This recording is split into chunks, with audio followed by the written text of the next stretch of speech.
We are now. Okay, so what we are talking about today are tangent lines and rates of change. And we have a couple of different formulas here. Okay.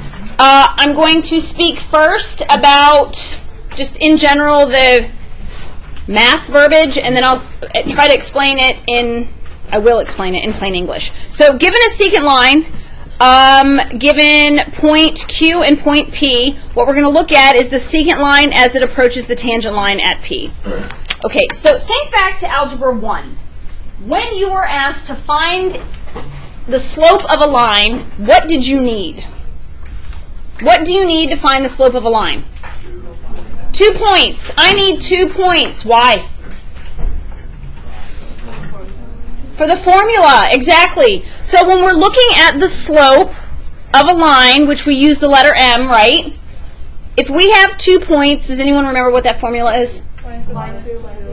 No, y equals mx plus b, which I heard both of them. Y equals mx plus b is the equation of a line, right? What were you saying, Jay? y2 minus y1. That's right. Y sub 2 minus y sub 1 over x sub 2 minus x sub 1, which is really just the change, or delta y over delta x. That's a delta. Okay? It is the change in the distance between the y values and the x values, the ratio. All right? So, what we are looking at here is if you are given a function, so let's say this is f of x right here, my curve.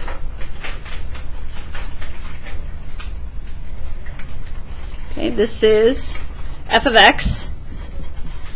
And if I wanted you to find the slope of the line that is tangent to the curve, so that's going to be this one, and I'm going to try to make it nice and thick here so you can see it.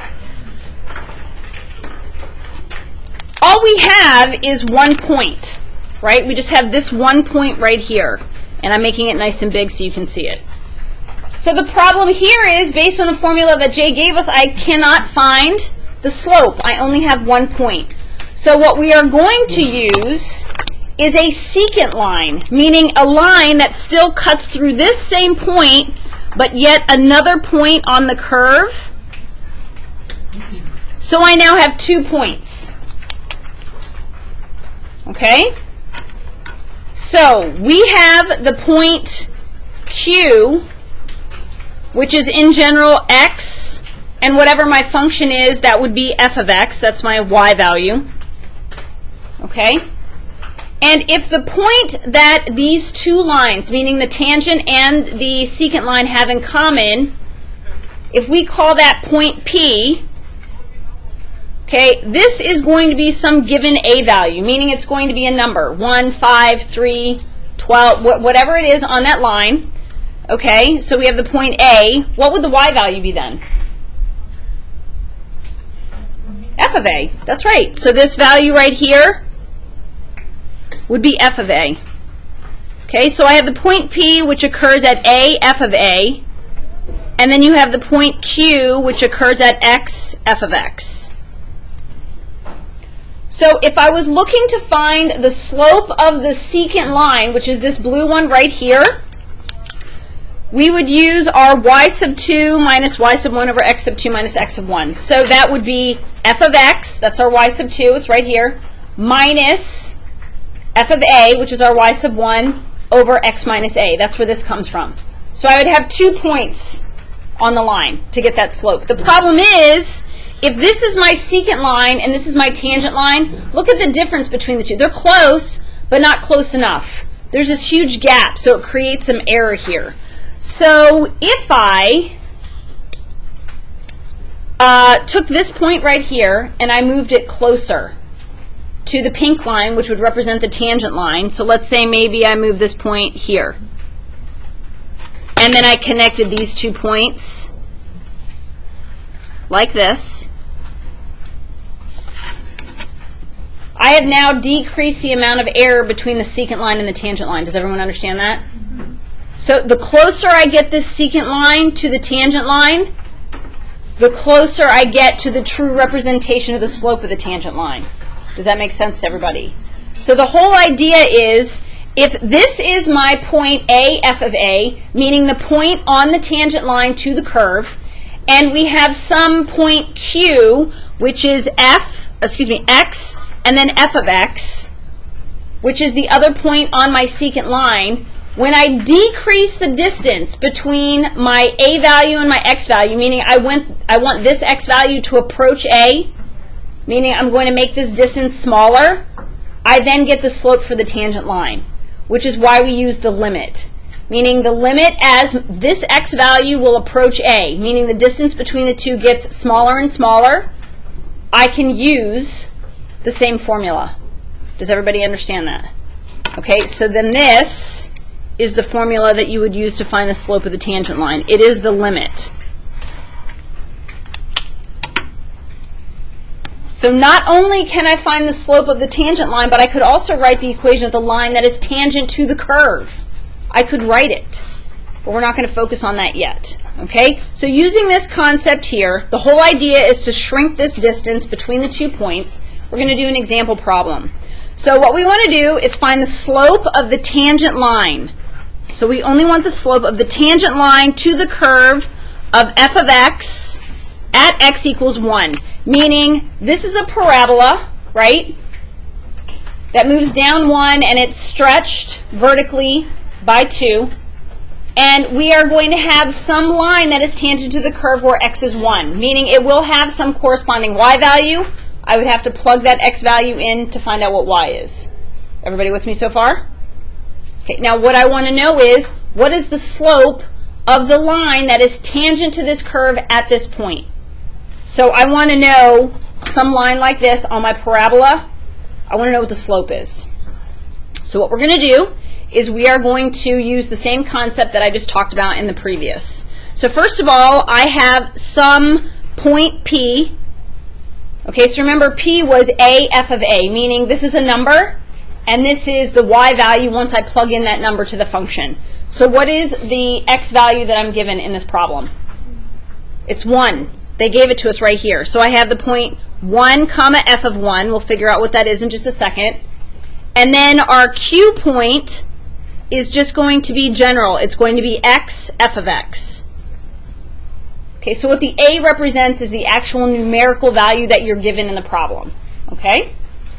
All right, so using the slope of the tangent line formula like this, it's equal to the limit. Okay, and we're going to do this. Same thing. So it's y sub 2 minus y sub 1. So it would be f of x minus f of 1 over x minus 1. And in this case, this is the limit as x approaches 1. Because that's my a value. So see here, we want x to approach 1. We want that space between our unknown x value to get closer and closer to 1. We want the distance to be almost 0. As close to 0 as we can get it. Okay? So now we're going to start plugging certain things in.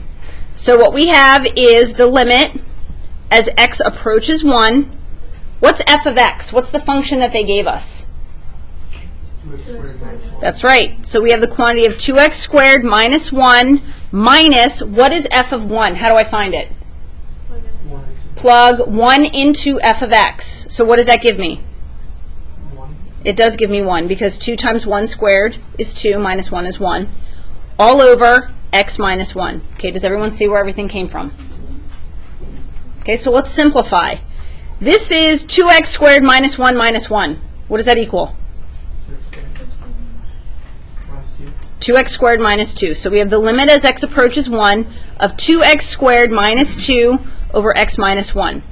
Whenever you're evaluating the limit at any numerical value, 0, 1, negative 5, negative 7, what is the method that we try first always? Direct substitution.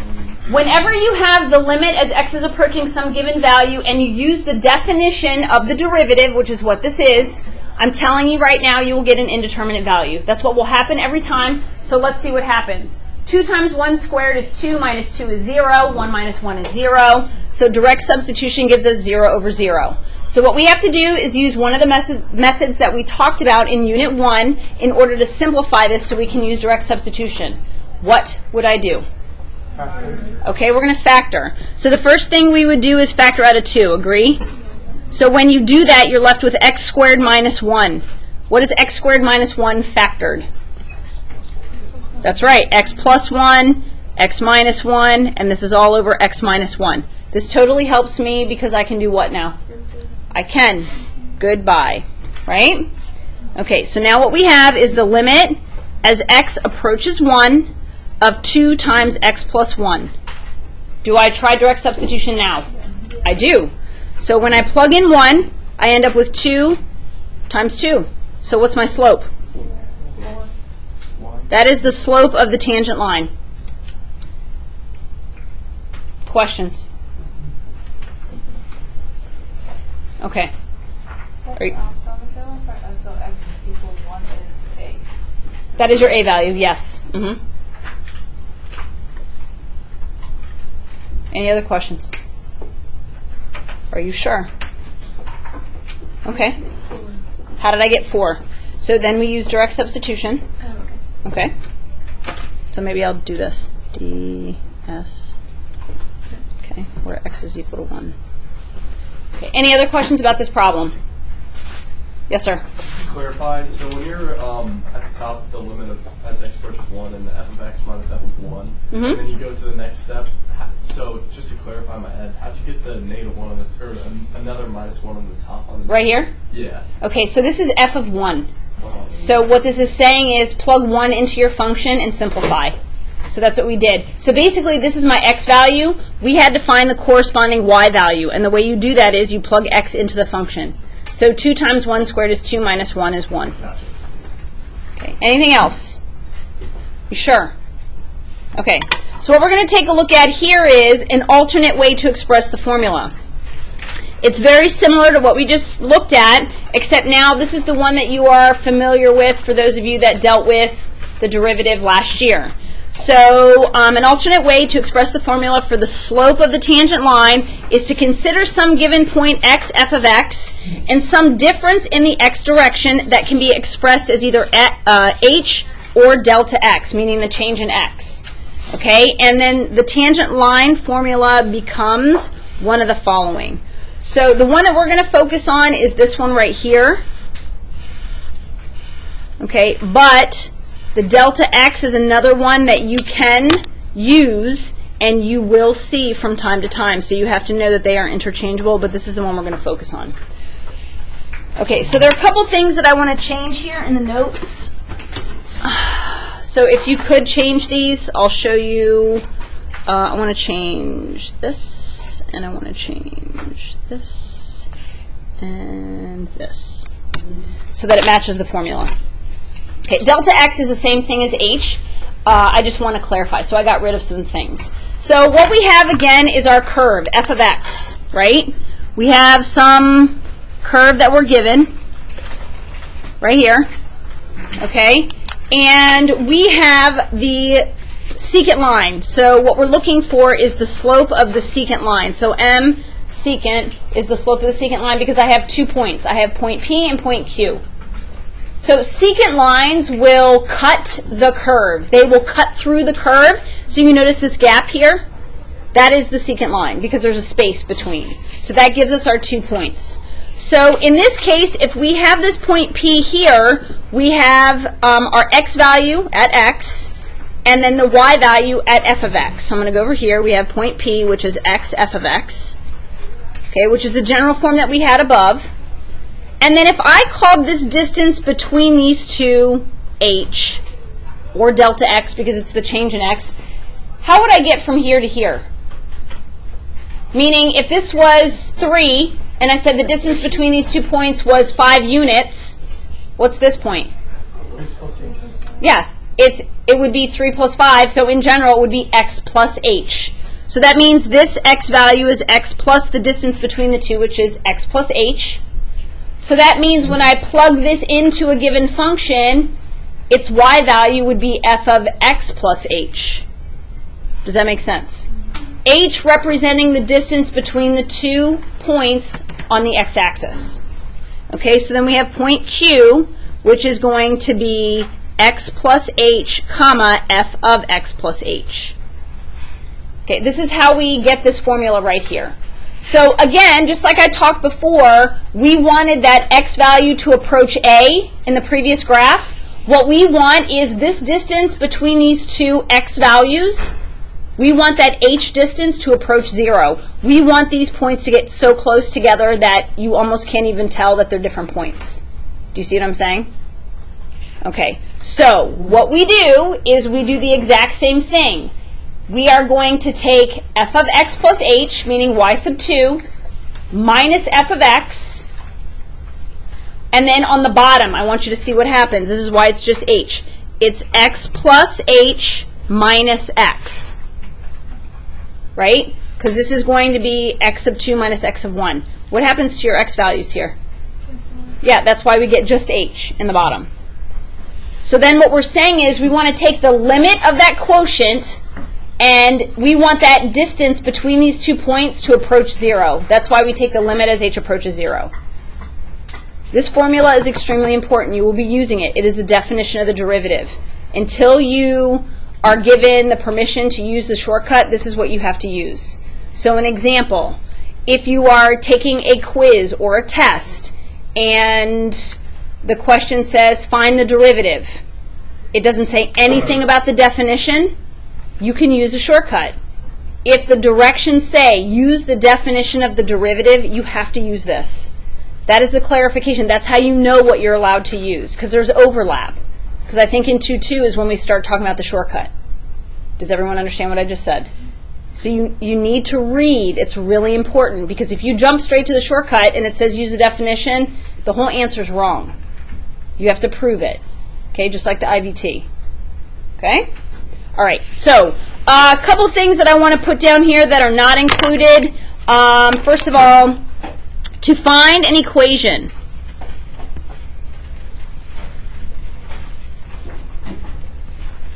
of a tangent line. Okay, to find an equation of a tangent line, you need 2 things. What are they? To find an equation of a line, what do you need?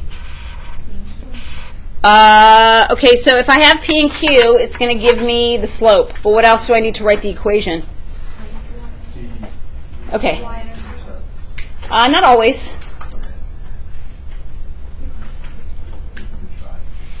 You need a point and a slope. True or false? Okay. So you need a point, at least one, and a slope. You might have to use the 2 points, which you said P and Q, to find the slope, and then you pick one of those points.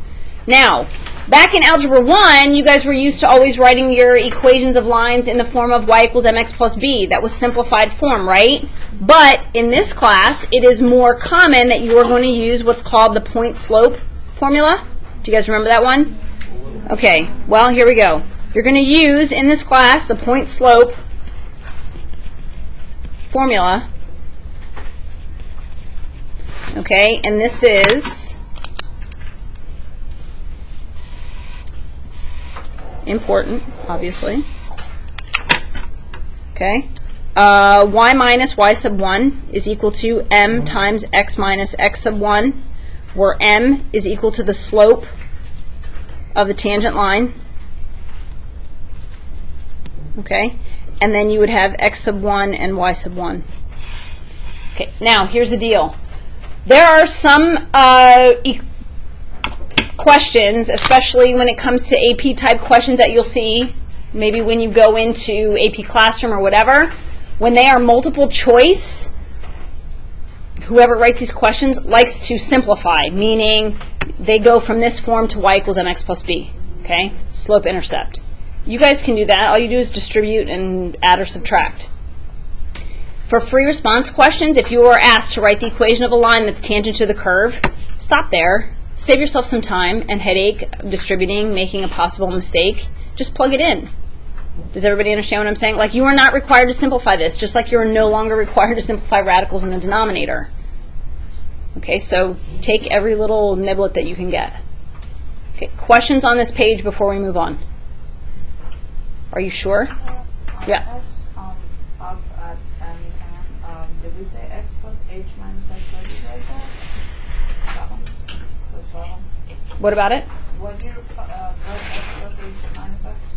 Because this right here is y sub 2 minus y sub 1. It's the numerator. This is x sub 2 minus x sub 1. So I'm just showing you why it's simplified to h. Any other questions? Okay.